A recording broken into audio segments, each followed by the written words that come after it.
नंदी के ऊपर शंकर जी क्यों बैठते हैं, बैल की सवारी क्यों करते हैं? क्योंकि बैल को हमारे यहां धर्म का प्रतीक माना गया है। अभी जो नई संसद बनी है उसमें एक सेंगोल रखा गया है। सेंगोल ही नाम है क्या? उस सेंगोल में आपने देखा होगा कि नंदी बने हुए हैं। वो हमारे देश में पुराना दंड है, जो राजा होता था उसको दिया जाता था। सेंगोल के बारे में सुना आप लोगों ने? अभी नई संसद बनी, उसमें सेंगोल भी श्री प्रधानमंत्री जी ने रखा। उसमें ध्यान से देखा होगा आपने, नंदी बने हैं, हाँ या ना? नहीं देखा? तो नंदी क्यों? नंदी है धर्म का प्रतीक। बोलो किसका प्रतीक है? धर्म का प्रतीक। तो शंकर जी बैल की सवारी नहीं करते। शंकर जी किस पर सवार हैं? धर्म पर सवार हैं, क्योंकि बैल को धर्म माना गया। तो शिव जी किस पर सवार होते हैं? धर्म पर। और आपको और हमें भी किस पर सवार होना चाहिए? सबको धर्म पर रहना चाहिए। तो शंकर जी बैल के सवारी नहीं करते। बैल प्रतीक है। बैल क्या है? प्रतीक होता, हमारे प्रतीक होता है ना। जैसे हमारे यहां गणेश जी चूहे पर बैठते हैं। तो चूहे पर बैठने का मतलब, चूहा मतलब, चूहा किसका प्रतीक है? चलो बताओ। बैल हो गया धर्म का प्रतीक, चूहा किसका प्रतीक है? बुद्धि के प्रतीक तो गणेश जी हैं। चूहा किसका प्रतीक है? चूहा हमेशा कुतरता रहता है, कुतरता, इसलिए चूहा तर्क का प्रतीक है। तर्क। गणेश जी बुद्धि है और चूहा तर्क है, तो बुद्धि हमेशा तर्क पर ही सवार होती है। कभी समझो इस विषय को, साइंस समझो इसका, हमारे आध्यात्म जगत को समझो, हिंदुओं को समझो, वेद पुराणों के सिद्धांतों को समझो। हम लोग कोई चूहा की पूजा नहीं करते। हम तो चूहे को भी दाना डाल, हम तो उसकी हत्या नहीं करना चाहते। चूहा नुकसान बहुत करता है, लेकिन फिर भी हम हिंदू लोग उसको कभी, बहुत लोग बचते हैं कि भाई हम गोली वोली ना रखें, जहर ना रखें चूहे के। कई लोग ना पिंजरे में पकड़ लेते हैं या मार डाल दे। हम लोग, बहुत सारे लोग, आज भी 95% हिंदू ऐसे हैं जो चूहा कितना भी नुकसान करे पर चूहे का कोई बहुत विशेष ट्रीटमेंट करते नहीं है। चाहे तो एक दिन में मार डालें सारे चूहे, लेकिन दया है कि भाई नहीं मारेंगे, है ना। सबके घर में चूहा है, सबके घर में चूहा नुकसान करता है, लेकिन फिर भी आदमी डरता है, नहीं मारो, कोई बात नहीं। सही है। तो दया है ना, तो चूहा तर्क का प्रतीक है। वो गणेश जी बुद्धि हैं, तो बुद्धि हमेशा किस पर सवार होती है? तर्क पर। इसलिए समझो सिद्धांत। अब कुछ लोग मजाक उड़ाते हैं, अरे हिंदू लोग तो पागल हैं, चूहे की पूजा करते हैं। अब तुम्हें कैसे समझाएं कि भाई साहब हम चूहे की पूजा नहीं, चूहा प्रतीक है एक्चुअली तर्क का, वो समझाना चाहता है कुछ। गणेश जी की प्रतिमा कुछ मैसेज दे रही है। अब तो मैसेज तो लिए कुछ नहीं और बातें करने लगे, तो बातों से ना काम बनेगा। समझो सिद्धांत, समझो। तीसरा, सरस्वती मां का वाहन क्या है? जोर से, वीणा वाहन है, वीणे पर चढ़ती हैं लोग। कहां पड़ी हो मेरी मां? मां सरस्वती का वाहन किस पर आरूढ़ है? वो किस पर? हंस। मैया पढ़ी नहीं हो मेरी मां? आप लगता है क्रिश्चियन स्कूल में पढ़ी हो जहां सरस्वती मां की फोटो नहीं लगती, इसलिए मोर कह रही हो।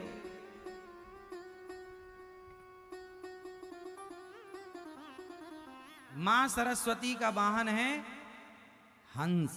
और हंस किसका प्रतीक है?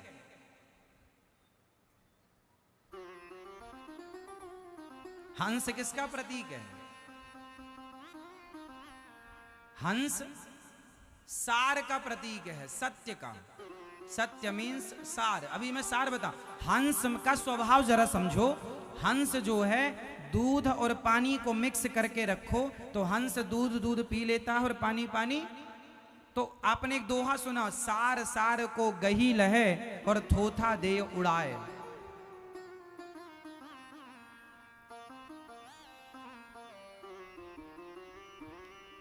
सार सार को, हंस क्या करता है? सार सार को दूध दूध पी लेता है, पानी पानी छोड़ देता है। तो जो हंस है वो सार का प्रतीक है कि जीवन में शिक्षा हंस से लो। सरस्वती माँ विद्या की देवी हैं और सरस्वती माँ बैठी हंस पर हैं। मैसेज ये मिला कि विद्वान वही हो सकता है जो सार सार को ग्रहण कर लेता हो और बाकी बुराई छोड़ देता हो। लेकिन आप लोग क्या करती हो? आपकी बहू में 1 लाख अच्छाई हो और एक गलती की हो तो 1 लाख अच्छाई ना देखोगी आप, एक बुराई, अरे मेरी बहू ऐसी है। आपके किसी भी रिश्ते में कोई आपके लिए कितना भी अच्छा करे और एक गलती हो जाए तो आप गलती पकड़ ले, मतलब आप सार नहीं, आप हंस वाली कोटि की विद्या पढ़े नहीं। भगवान कभी किसी भक्त का अपराध नहीं देखते कि तुम कितने बड़े अपराधी हो। भक्त तो एक गुण देखते हैं, मेरी भक्त में गुण हो तो मैं तार दूंगा। पूतना जहर पिलाने आई, तार दिया, क्योंकि भगवान सार को ग्रहण करते हैं। और आप लोग क्या ग्रहण करते हैं?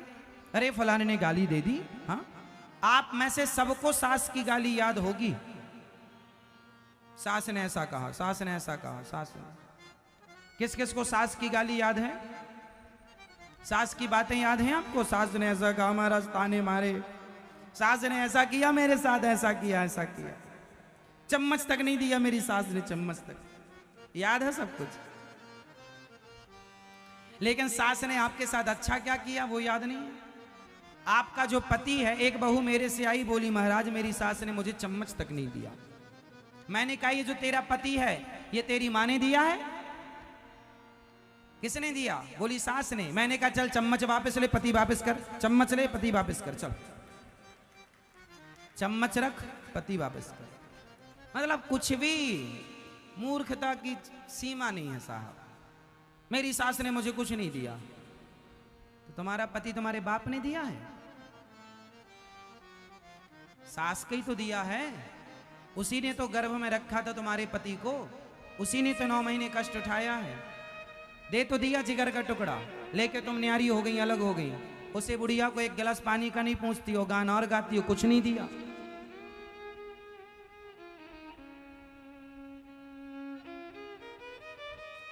गैरों की कौन कहे साहब, अपने लोग आजकल अपने नहीं हैं। अपनों ने लूटा है हमें, गैरों में कहां दम था। मेरी कश्ती तो वहां डूबी जहां पानी कम था।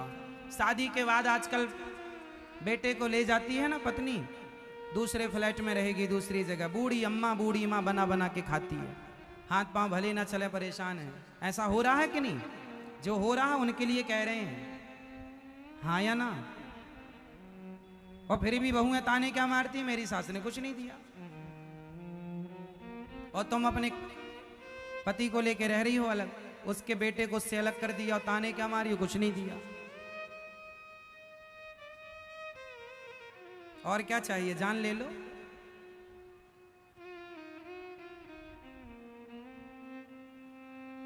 मैया कहां चली मेरी मां? सास के पास।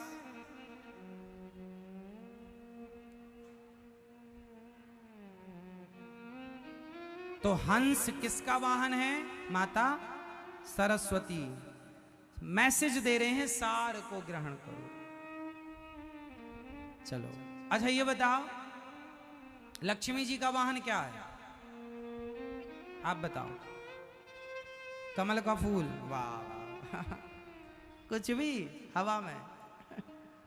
लक्ष्मी जी का वाहन क्या है? चाहिए सबको लक्ष्मी, कुछ पता नहीं है लक्ष्मी जी के बारे में, चाहिए सबको। मैं ये बताओ लक्ष्मी जी का वाहन क्या है? हाथी? ये मैया कह रही हाथी। कहां से हो मेरी माँ? लक्ष्मी जी का वाहन कमल का फूल। बताओ जरा मैया को। उल्लू, उल्लू जानती हो? आपके गांव में है उल्लू? लक्ष्मी जी का वाहन। अब बताओ लक्ष्मी जी किसका प्रतीक है? सॉरी, उल्लू किसका प्रतीक है? लक्ष्मी जी उल्लू पर बैठी हैं। कोई मैसेज तो होगा आपके लिए, संदेश, पर आपने ग्रहण कभी नहीं किया। सबको लक्ष्मी जी चाहिए, मैसेज कुछ नहीं चाहिए। बताओ उल्लू किसका प्रतीक है? सिंपल, आदमी नहीं कहता उल्लू कहीं का, मूर्ख। तो उल्लू जो है मूर्खता का प्रतीक है, अज्ञान का प्रतीक है। किसका प्रतीक है? अज्ञानता का, मूर्खता का। तो लक्ष्मी जी उल्लू पर बैठी हैं। मैसेज ये है कि यदि अकेले अकेले लक्ष्मी जी को बुलाओगे तो उल्लू पर आएंगी। अच्छा, लक्ष्मी जब नारायण के साथ आती है ना तो उल्लू पर नहीं आती, फिर लक्ष्मी जी का वाहन बदल जाता है। फिर लक्ष्मी जी किस पर आती हैं? अब बताओ आप। नहीं, आप बताओ। नहीं, आप बताओ। कमल में। कमल से नहीं बढ़ोगी आगे? ये मैं ये बताओ। लक्ष्मी जी जब भगवान नारायण के संग आती हैं, अपने पति के साथ, किस पे आती हैं? भगवान नारायण का वाहन क्या है? गरुण जी। जब लक्ष्मी नारायण के संग आती हैं तो उल्लू पर नहीं आती, गरुण जी पर आती हैं। तो लक्ष्मी जी कहती हैं यदि मुझे अकेले बुलाओगे तो मैं तुम्हें उल्लू बनाकर जाऊंगी, मूर्ख बनाकर जाऊंगी। इसलिए अकेली लक्ष्मी कभी न स्वीकार नहीं करना चाहिए। हमेशा नारायण के साथ, और नारायण धर्म का प्रतीक है। बेईमानी की लक्ष्मी उल्लू पर आएगी और मूर्ख बनाकर निकल जाएगी, और ईमानदारी की लक्ष्मी नारायण के संग आएगी, क्योंकि ईमानदारी धर्म है और धर्म नारायण का। रामो विग्रहवान धर्म, तो राम धर्म है, नारायण धर्म है। तो जो धर्म से कमाई होती है वो कमाई अकेले नारायण नहीं, लक्ष्मी सहित नारायण आते हैं। वो धन बेईमानी के 1 लाख रुपए हों और मेहनत के 5 रुपए हों तो वो 5 रुपए 1 लाख पर भारी पड़ेंगे। तौल कर देख लेना।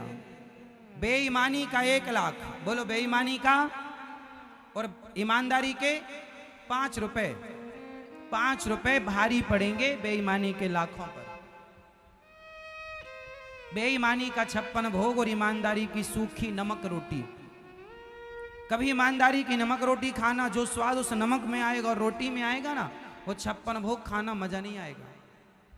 इसलिए जो बेईमानी से लक्ष्मी आती हैं, जो बेईमानी से कमाते हैं, भ्रष्टाचार, चोरी, ये वो नहीं, आजकल के आदमी जैसा मिले वैसा दे दो भैया।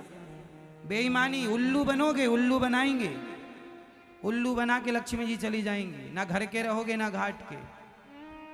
इसलिए ईमानदारी धर्म युक्त धन कमाया करोगे तो वो लक्ष्मी अकेली नहीं आएंगी, और जो लक्ष्मी नारायण के संग आती है, मतलब ईमानदारी से, वो लक्ष्मी ठहरती हैं, जल्दी जाती नहीं है। लोग कहते हैं महाराज पैसा आता है रुकता नहीं है। बेईमानी कर रहे हो ना, इसलिए नहीं रुकता। ईमानदारी से कमाओगे तो रुकेगा। ईमानदारी से कमाओ, पैसा रुकेगा, शांति भी रहेगी। बेईमानी से कमाओ, जितनी तेजी से आया उतनी तेजी से जाएगा। अब आजकल ना बेईमानी के पैसे को लोग रोकने के उपाय करते हैं। कर लो उपाय। एक ही उपाय है, ईमानदारी का कमाओ, मेहनत करो। तो हमारे यहां सबके जो वाहन है कुछ ना कुछ क्या है? मैसेज है, शिक्षा है, संदेश है। चलो, दुर्गा मैया का वाहन क्या है? सही बताना। क्या? शेर। अब शेर किसका प्रतीक है?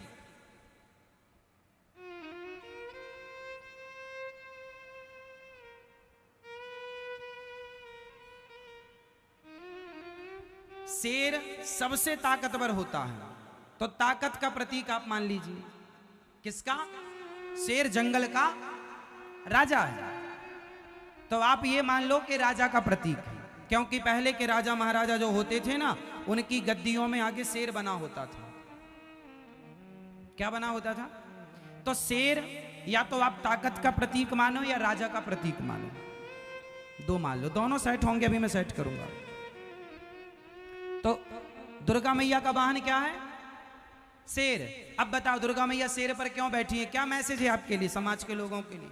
रोज जय माता दी करके चले आते हो, कुछ सीखते भी हो, मैसेज समझते हो?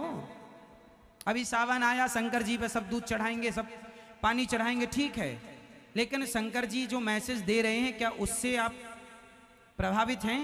क्या वो उतार रहे हैं जीवन में, कि केवल पानी को ही डाल करके अपनी भक्ति पूजा पूरी मान रहे हैं? अभी मैं शंकर जी पर आऊंगा फिर से, पहले दुर्गा जी पर हूं तो बात कर लो। दुर्गा जी का वाहन शेर, शेर प्रतीक है राजा का, बल का, ताकत का। बताओ क्यों बैठी हैं दुर्गा मैया शेर पर, क्या मैसेज है? नहीं, चलो हम बता रहे हैं, भूल मत जाना, सदा याद रखना, सबको बताना, मूर्खों को, जिनको याद नहीं है, जिनको पता नहीं है, जो सनातन धर्म की गहराई को नहीं जानते, जो सनातन धर्म के साइंस को नहीं समझते, मैसेज को नहीं समझ, उन्हें समझाना। ध्यान से सुनो, दुर्गा मैया के हाथ कितने हैं? 9, 10? वाह, यही मैया है, शेर के मुंह में मिठाई चिपका के आ जाती हैं और हाथ गिन के आती हैं 10 18? क्या 18? हाँ मैया शेर के मुंह मिठाई चिपकाई थी ना। आप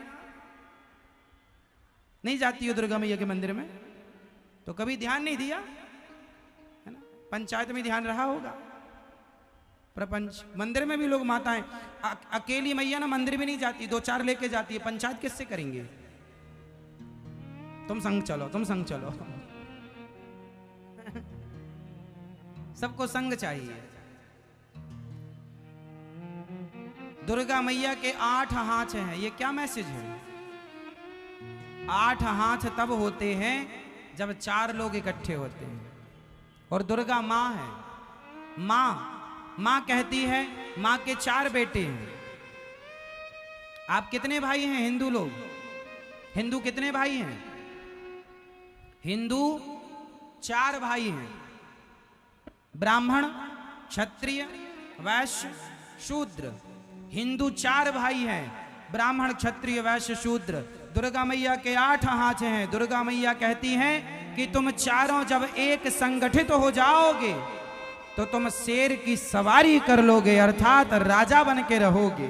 यदि तुम संगठित हो गए तो राजा बन के रहोगे, जंगल के शेर को अपने हिसाब से नचाओगे, राजा बन के रहोगे। लेकिन तुम आज जातवाद में लड़ गए, बिखर गए, और आज तुम पर सैकड़ों वर्ष तक मुगलों ने और अंग्रेजों ने गुलाम बना करके तुम पर राज्य किया, केवल इसलिए कि जातवाद पर तुम बंटते रहे। मैं ब्राह्मण हूं, मैं क्षत्रिय हूं, मैं वैश्य, मैं शूद्र। आपस में लड़ते रहे, फूट डालो शासन करो का नारा अंग्रेज देते रहे। बताओ 200 वर्ष तक लगभग राज्य किया अंग्रेजों ने, शासन किया। बोलो हाँ, बोलो हाँ या ना? किया ना। और अंग्रेजों के पहले मुगलों ने अलग। कब से आप गुलामी झेल रहे हैं? क्यों? क्योंकि आपको लड़ने की आदत है, आपस में लड़ जाते हैं। और दुर्गा मैया क्या मैसेज दे रही हैं? संगठित रहो, 8 हाथ को एक साथ रखो। मेरे 2 हाथ नहीं हैं, 2 हाथ तो कोई भी तोड़ के चला जाएगा, पर 8 हाथ होंगे तो क्या मजाल किसी की कोई इस तरफ देख ले। यदि हिंदू संगठित हो जाता तो अंग्रेजों की और मुगलों की ताकत नहीं थी कि वो भारत पर कब्जा करते। सोने की चिड़िया भारत देश को लूट कर ले गए। क्यों? क्योंकि तुम आपस में लड़ते रहे, और अभी भी तुम सुधरे नहीं हो। अभी भी लड़ाई भारत में आपस की चल ही रही है। ब्राह्मण की, क्षत्रिय की, वैश्य की, आपस में लड़ो। छुआछूत, ऊंच नीच, जातवाद का जहर अभी भी घुला है। सबको गले क्यों नहीं लगाते आप? सबसे भाईचारा क्यों नहीं रखते आप? क्यों आपस में भाई हिंदू, ब्राह्मण, क्षत्रिय, वैश्य, शूद्र आपस में तुम लड़ते हो? एक संगठित हो जाओ। आज हिंदुओं के गांव क्रिश्चियनों ने क्रिश्चियनों में कन्वर्ट कर दिया। क्यों? क्योंकि आप में एकता नहीं है, क्योंकि आपको कभी अपने धर्म के लिए कोई समय नहीं है। लाखों हिंदू कन्वर्ट होके अन्य धर्मों में चले